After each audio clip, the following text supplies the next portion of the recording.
Good evening, saints. Glad to speak to you again. Right now, we're going to talk about the miracle of Aaron's rod that budded. Now, this is found in Numbers chapter 17. And just give a little backdrop. The Israelites had rebelled. Some significant miracles had occurred to convince the people that God was in control and in charge, and that Aaron had been chosen and his family for the priesthood. So to erase any doubt about that, this is what happened. Picking up in Numbers chapter 17, verse number 6. It says, "And Moses spake unto the children of Israel, and every one of their princes gave him a rod apiece, for each prince one according to their father's houses, even 12 rods, and the rod of Aaron was among their rods.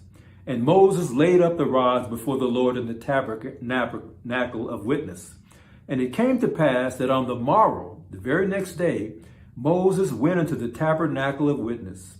And behold, the rod of Aaron for the house of Levi was budded and brought forth buds and bloomed blossoms and yielded almonds from this dry rod.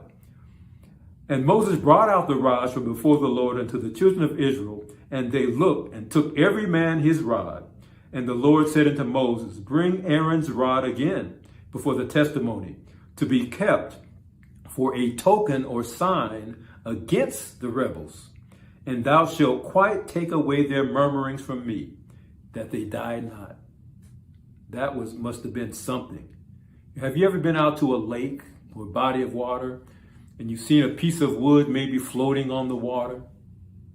But you'll never see a piece of wood, a dry piece of wood that's been dry, spring forth as a plant. I mean, basically it's dead. There's no life within it. So God was able to bring forth from this rod, the same rod that Aaron used to cast down before Pharaoh that became a serpent. The same rod that he dipped down into the river, that the river became blood, the Nile River.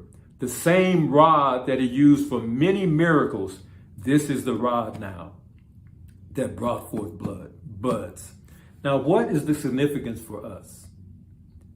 Well, we know that Jesus Christ was considered just a dry, Isaiah 53 says he was like a root, out of dry ground.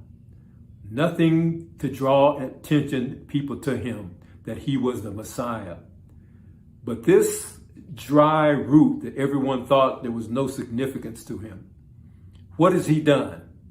When he was crucified and that dead body was placed in the grave, from the human outlook, there was no way in the world that anything could occur. He's dead, he's gone, that's it. But on the first day of the week, after crucifixion, after resting on that Sabbath day, Jesus Christ rose from the dead. That dry rod now had blossomed again.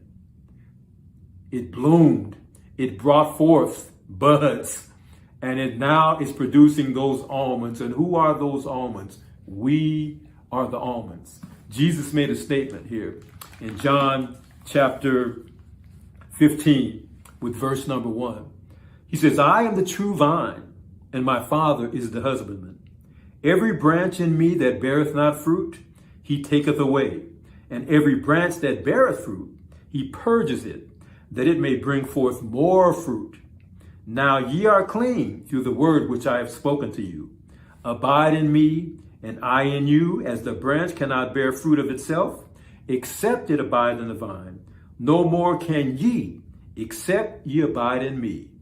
I am the vine, ye are the branches. He that abideth in me, in him, and I in him, the same bringeth forth much fruit. For without me, ye can do nothing." Christ is the true vine. We are like dead branches.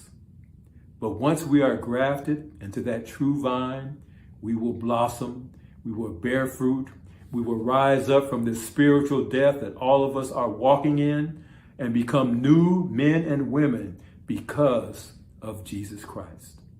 Aren't you glad that he's made that provision for you and for me?